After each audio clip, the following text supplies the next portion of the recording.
The Certified Nursing Assistant class is seniors get the opportunity to come work at Spring River Christian Village, and they get to take care of real-life residents.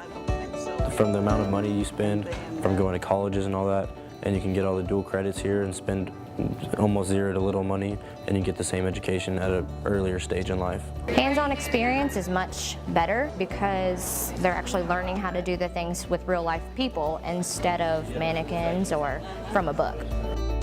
Residents love it when the students come. They get extra TLC from them, but it's the same way with students loving the residents. They get bonds that they'll remember for the rest of their lives. How's everybody today?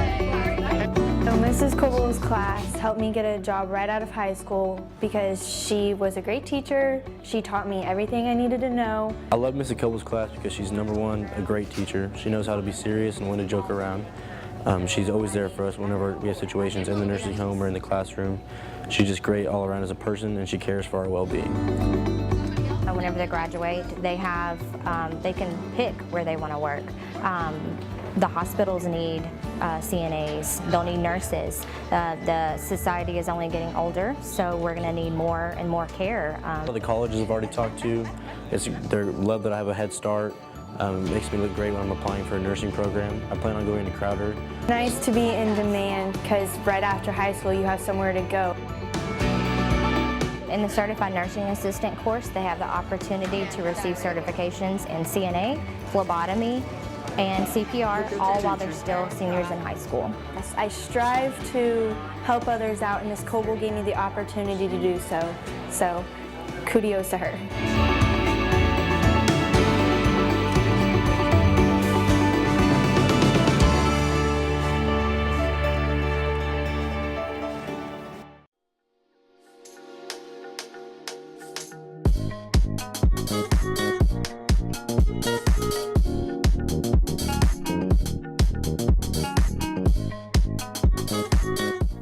Good morning, this is JHS Weekly. I'm Alyssa Beasley. And I'm Alex Hunt.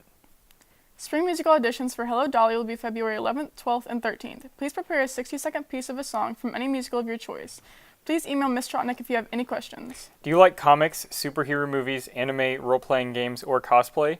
Then you should check out the Neosho ArtCon, the new local comic convention that the JHS Cartoonist Club will be hosting this Saturday. The club will be selling copies of their comics and drawing custom commissions as a fundraiser. There will also be professional comic artists, food trucks, role-playing games, a cosplay contest, and much more. ArtCon is being held this Saturday, February 9th, from 11 to 7 at the Neosho Civic Center. The flu has caused a lot of illness this season. Zoe Baker gives us some more information. The flu has been very prominent this winter. Kids are sick and some adults are too. I spoke to the school nurse to know more. So symptoms of the flu can include body aches, chills. Those are usually early ones, and then later it'd be the fever, sore throat, runny nose, and sometimes like coughing and congestion. Well, a good way to prevent the flu is to get an annual flu shot. Another thing, if you don't get that, or even if you do, just lots of good hand washing. Anytime, like before you eat anything, make sure you wash your hands for sure. And just washing your hands good throughout the day. Or if someone gets the flu, they should stay home for at least 24 hours after their fever goes away without the help of like Tylenol or ibuprofen to get rid of their fever. The flu is spread by droplets, which means like if someone has the flu and they're sneezing or coughing, whenever they do that, little droplets come out and they can go on things, on doorknobs, or if someone covers their mouth when they cough and then touches a doorknob, it's going to get transmitted that way from someone touching that and then eating without washing their hands. Or just someone being close to you and like coughing or sneezing in your face. Well, if you're at school, you can come down to the nurse's office. We'll check you out, get a hold of a parent or guardian to maybe send you home. If you're at home or if you're not at school that day, you should probably let your guardian know and then go to the doctor if you start having a fever like over 100.4 and then some of the symptoms of the flu. Even if you get a flu vaccine, you may still get the flu. And then another thing people like to think is that the flu vaccine will give you the flu, which isn't necessarily true. Most of the vaccines, which are shots, are actually inactive, so they won't give you the flu.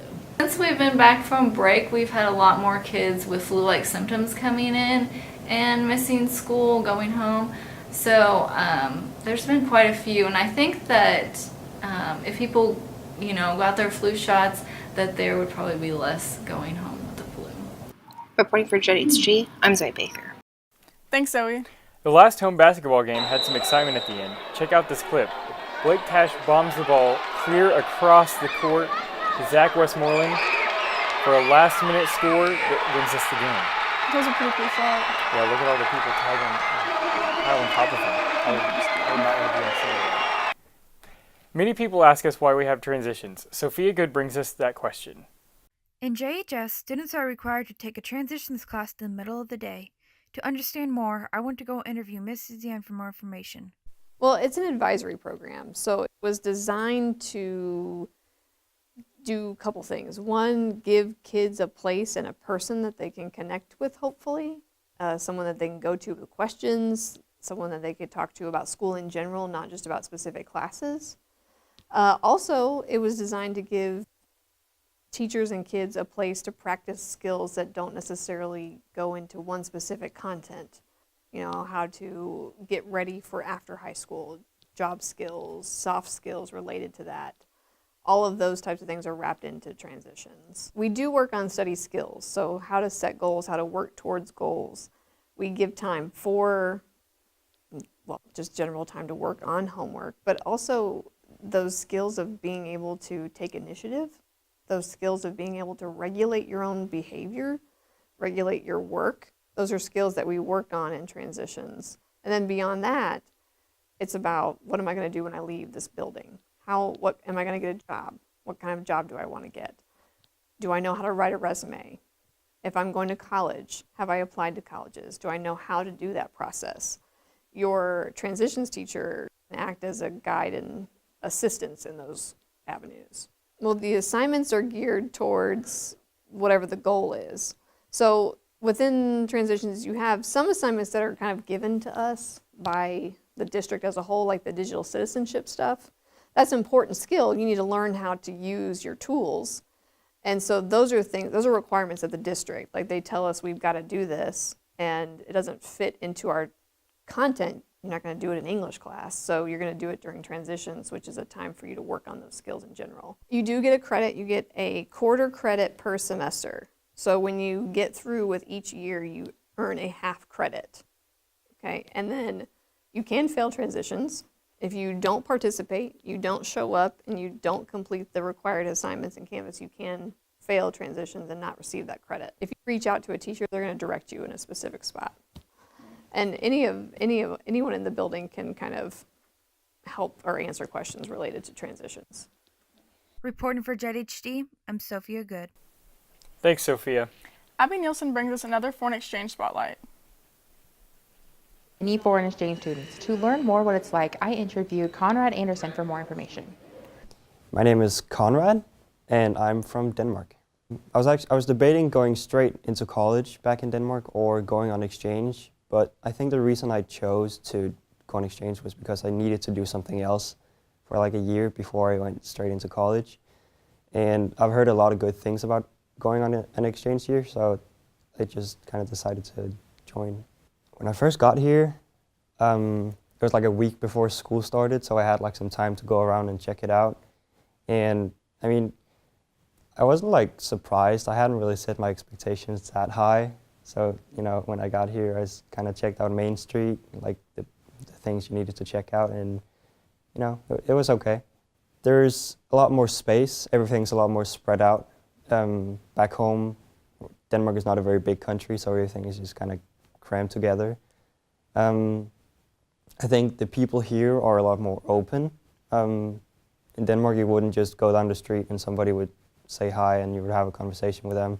I've had that happen a few times over here, so I actually really like it.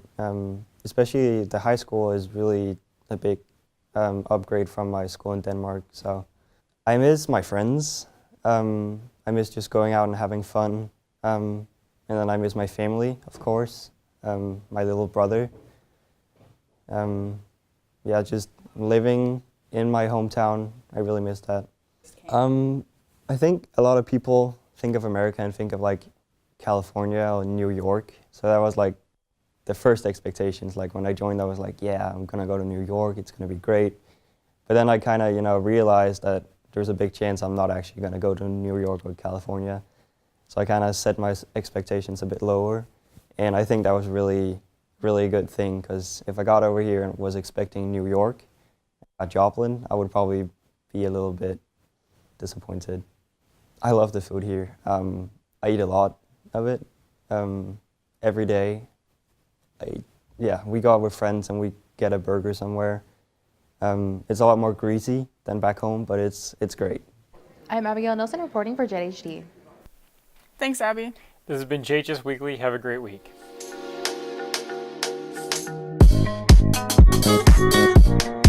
Thank you.